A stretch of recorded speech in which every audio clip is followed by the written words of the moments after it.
Seorang siswa dilaporkan meninggal dunia saat mengikuti latihan di salah satu perguruan pencaksilat di Karanganyar, Jawa Tengah. Hasil otopsi menyebutkan korban meninggal dunia trauma karena pukulan berulang-ulang. Seorang siswa berusia 14 tahun dilaporkan meninggal dunia usai mengikuti latihan pencaksilat pada Minggu 26 November lalu.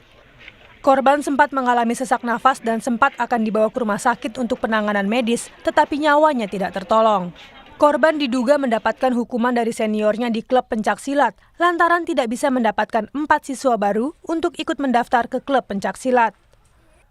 Hukuman itu berupa pukulan dan tendangan dari para senior yang berjumlah 5 orang.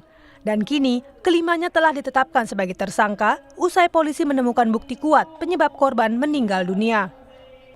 Bukti tersebut yakni berupa hasil otopsi dari tim forensik RSUD Muwardi Solo yang menyebut korban meninggal dunia akibat organ vitalnya mengalami trauma akibat pukulan berulang-ulang.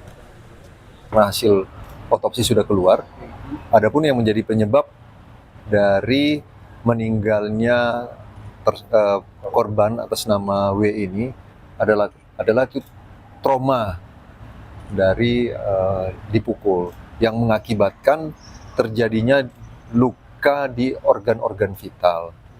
Setelah melakukan proses penyelidikan, akhirnya kita sudah melakukan penetapan tersangka, di mana tersangka ini ada 3, 2 dewasa dan 3 pelaku anak.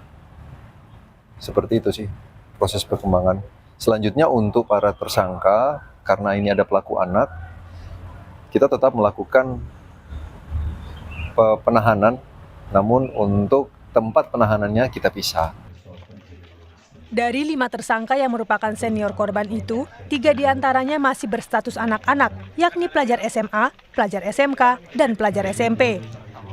Para tersangka anak-anak akan dijerat dengan sistem peradilan pidana anak. Nugroho Yuliawan, Kompas TV Karanganyar, Jawa Tengah.